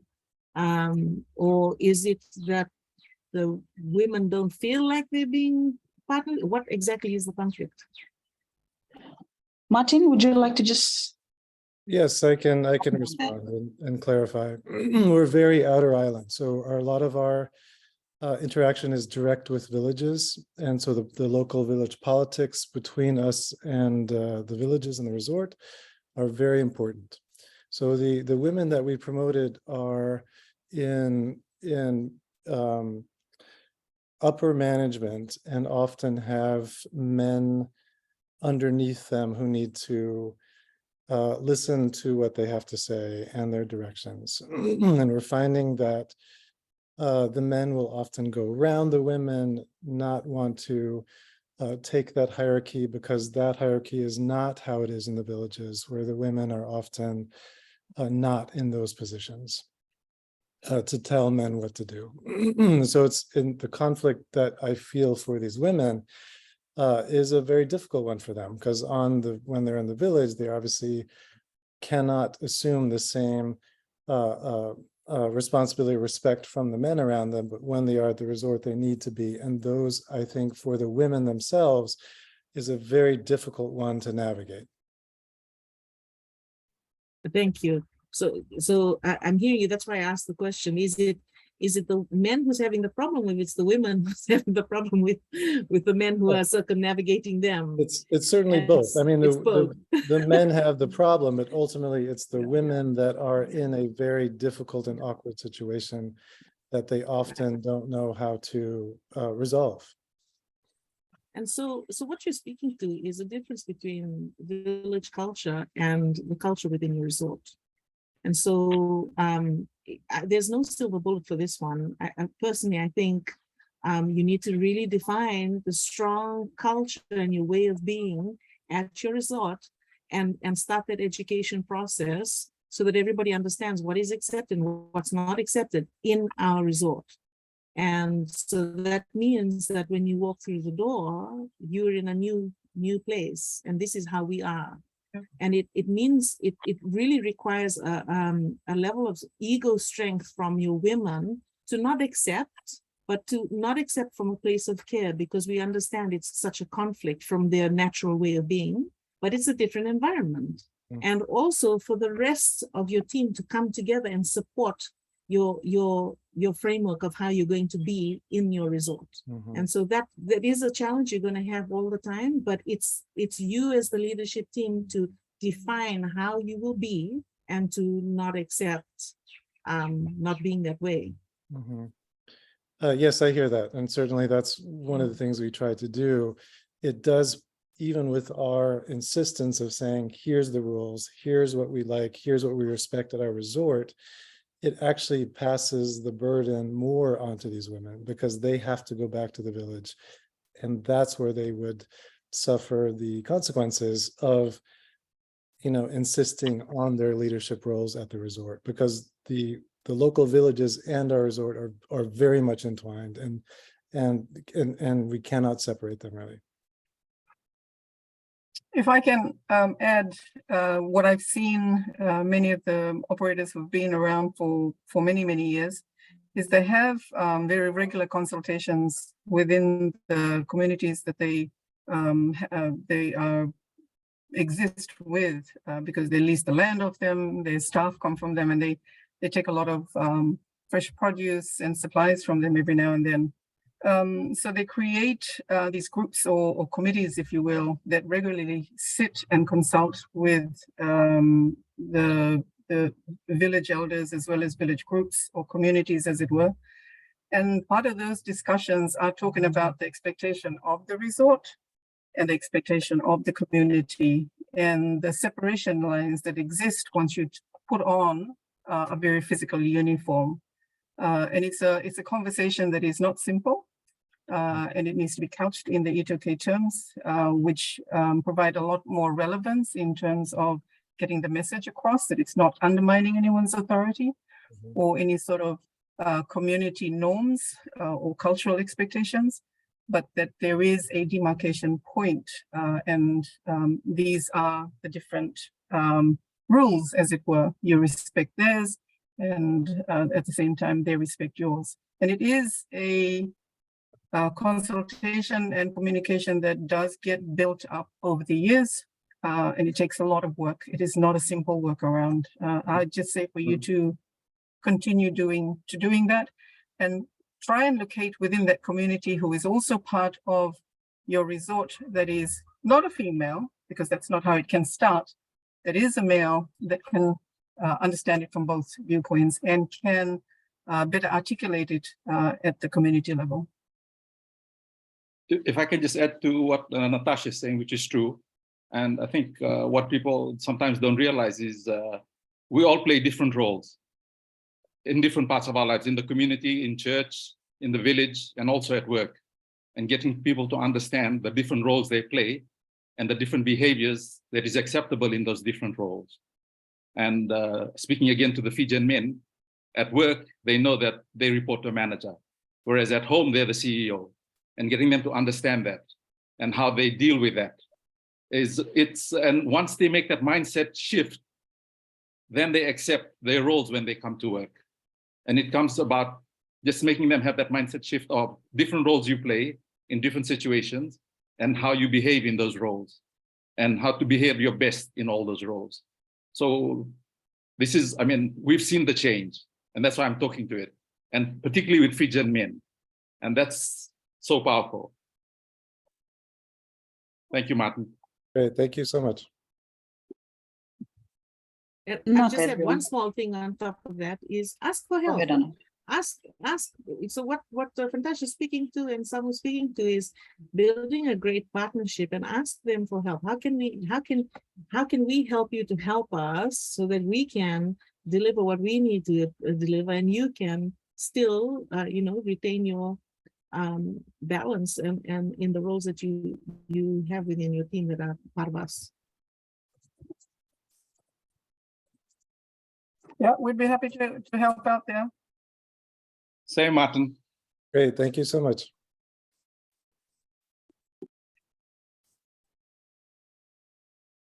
Naka, Max, would you like to say something on that, Mr. Wahid? Thanks. I think Fantasia had very beautifully unpacked the experiences that we've had at Rafe Hotels and Resorts. We've been around for about 50 plus years, and 2 of our resorts are out in Malololai. And what we found is being fabricated as part of the culture of the village really helps unpack, deliver, and sanitize the conversations around women in leadership roles. But at the same time, I'll give you an example. When we had Shamima Ali go out to the island to talk about gender inclusivity, diversity and inclusion, and champions of change, we asked one of our male colleagues from the village to be a part of that conversation. Something that Samuela touched very bravely is that in Fiji, we have to change that mindset around Itoke men being able to talk about these issues. And I think that's, as trainers, as facilitators, in your policy that needs to be incorporated. So that was one of the things that we tried and tested with our inclusion and diversity training on the island as well. I think one thing that I had said earlier as well is going back to basics around women in empowerment positions is having really great role models. One, to having mentorship programs that are not necessarily structured, to say the least, but women in itself can go out and say, hey, you know what, you're a great leader, can I please have a coffee over some discussion? But it starts from within and taking that first step. And we've allowed that in our organization over here. The other point that I wanted to raise was around recruitment, that having a female leader or a female person, so that we have that genuine inclusion from the offset around getting their viewpoints and thought process. And something that Anna, I think, touched earlier around competency-based as well is what we are trial and testing, again, is all about innovative ways of working, is going out to APTC, going out to FNU, going out to USP, and not necessarily looking for roles that we are hiring for, but saying, hey, give us the roles that you, or give us the qualified staffs that you have we'll have a conversation and we'll see where they fit in the role, and the Talanoa follow through and seeing how we can help through soft skills, because not necessarily everyone has those soft skills. These are tutable lessons, that these are tutable skills. And this is something that facilitators, and something that I'm really proud that Altab is in our journey, that we are able to unpack. That again, some fundamental basics in having the right champions of change, having the right men on the journey, ensuring that if you're genuinely wanting to make a difference around women in leadership pathways, you walk the talk and not just having a policy and collecting dust over there. Sorry, just my 2 cents worth. Nakamex. Opening it up to the floor for the for audiences, if you wanted to share something about that, if you're working in the tourism industry, you want to share your experiences. I know there's also other operators that are also on this call, and also probably just looking at the differences in experiences that women face, whether you're working in an island resort that's probably closer to villages, in comparison to those that are probably located in the tourism areas, Denara or Nandi. Are these some of the what are your experiences? Are they the same? Do you feel that the experiences felt are the same in these areas? So opening it up to anyone who would like to comment on this issue or ask another question.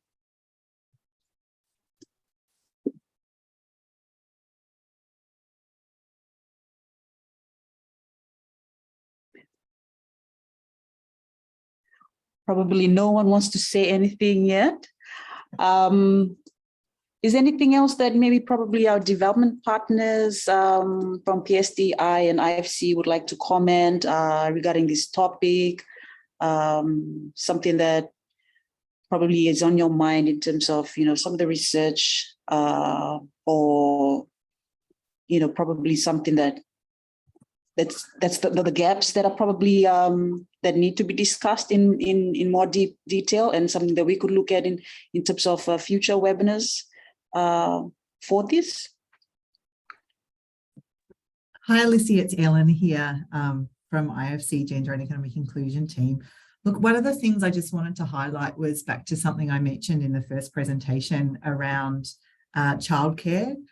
As I mentioned, IFC did a study on childcare back in 2019, and what we're seeing now is some real traction with firms who are starting to explore opportunities to support working parents with childcare solutions. When I say childcare solutions, I don't necessarily mean an on-site childcare centre, but really thinking through what kind of policies and practices could be introduced in the organisation to ensure that working parents are better supported. And I just wanted to recognise Fiji Airways for their leadership on that. And we're also working with Bino Patel and PAC Leader, who are also doing some diagnostics to really understand the needs of childcare. And it's just something I think would be really important for the tourism sector to consider more broadly, given the number of women in particular employed in the sector, and the opportunity to widen the talent pool if we can reach women in particular, but also working fathers as well, and really consider this idea of childcare. I know that the hotel sector in particular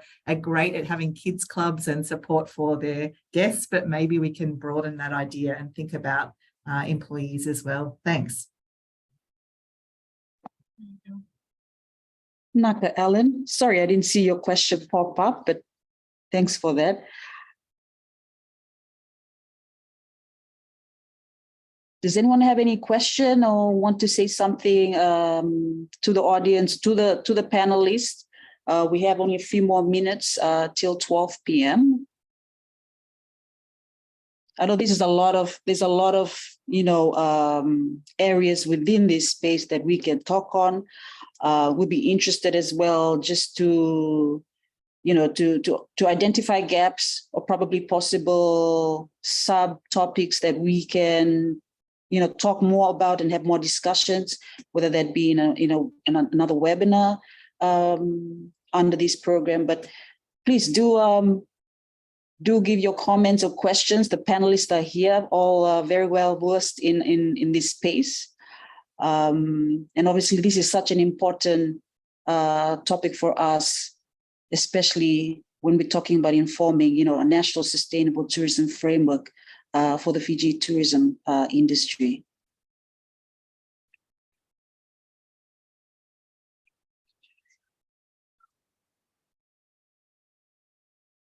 Okay, lovely people.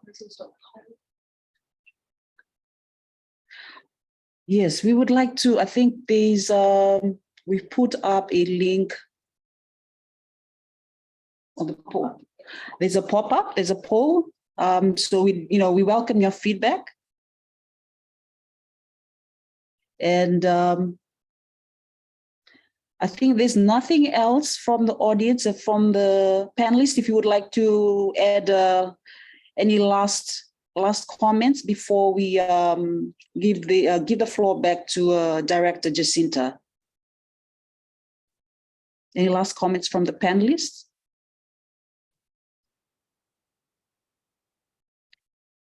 No? All right.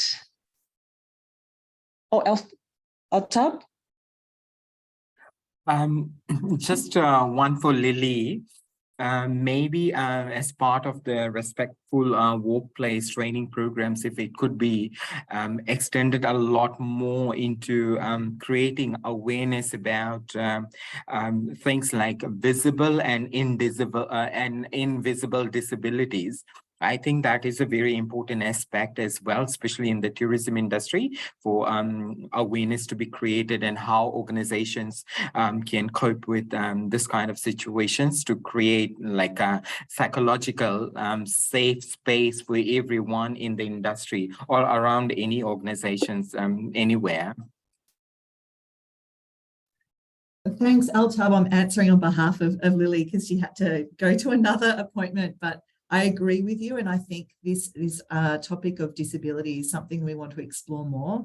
IFC have delved into mental health a little bit as well in our work in Fiji, and it's a topic that I think is really important for us to consider further as we work with different companies on challenges experienced in the workplace. So thanks so much for raising that. Really appreciate it. Thank you. Naka Altab, Naka. And I think, as Director Jacinta had mentioned, this is a first in a series of, topics on inclusivity in tourism. And obviously, we'll be looking on a session also, looking at disability as well, inclusivity, disability inclusion in the tourism industry. Fantastic. Did you want to say something? I see that you're unmuted.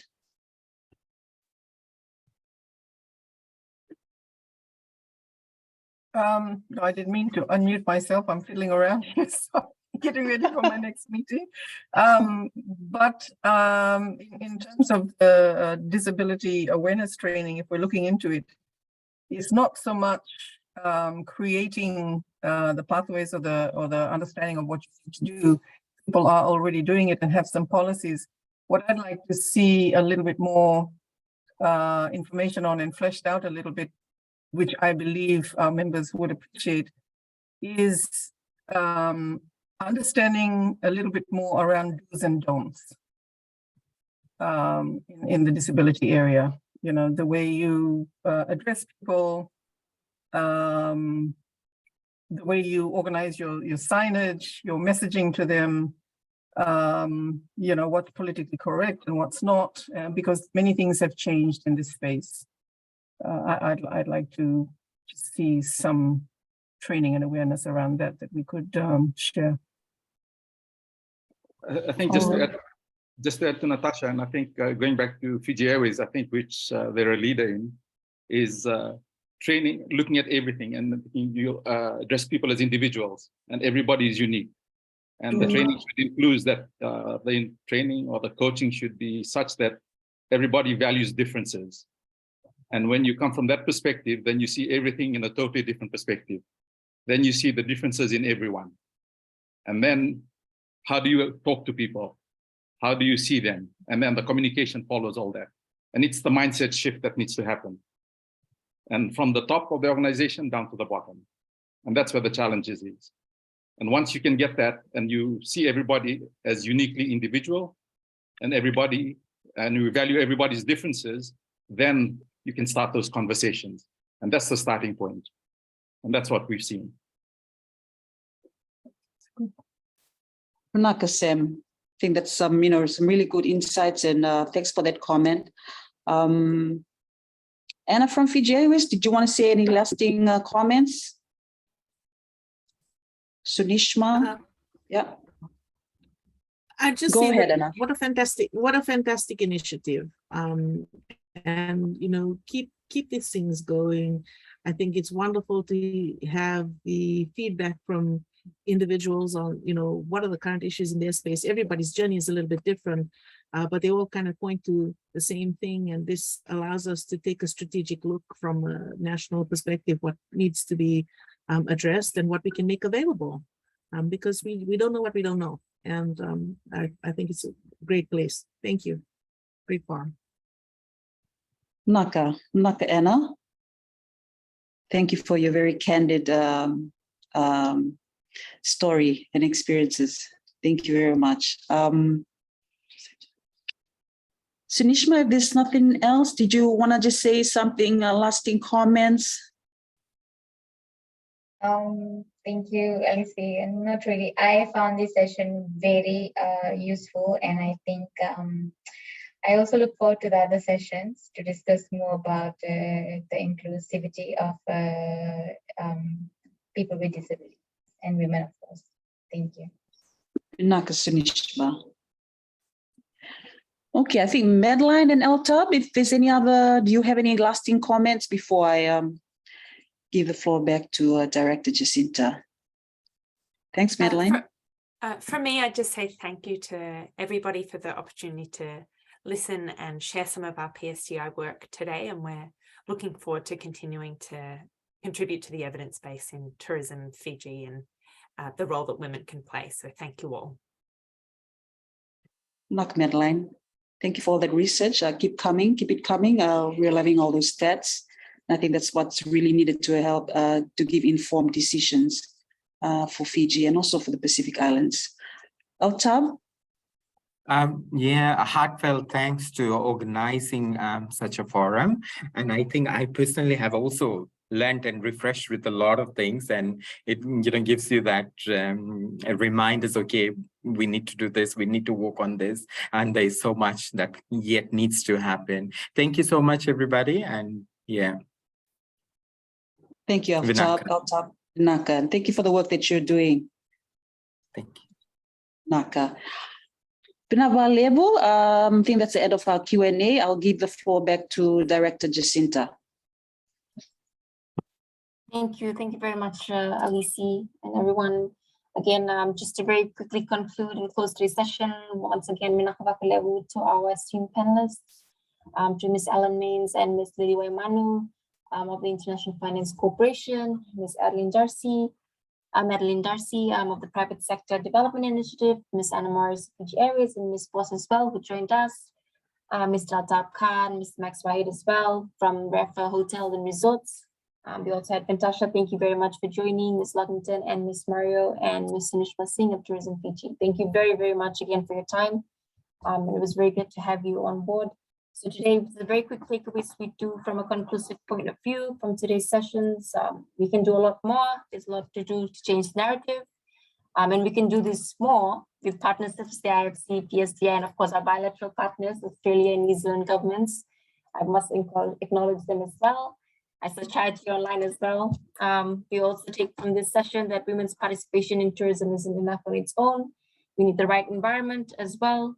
There are societal and cultural norms to consider, which are often underlying issues, but it's how we approach them respectfully, which is important. Workplaces need policies that encourage, that support, not create more barriers. Mentorship and continuous training are very critical, as well as having access to the training. So again, always asking for help wherever you need, especially in terms of peer learning and case studies. Needs differ. There are different needs for different demographics. For example, women need more childcare services and accessibility to them. Having shared organizational culture can shape perception. It's very important. Women in the informal sector too have a very, very large role to play and need also to be recognized.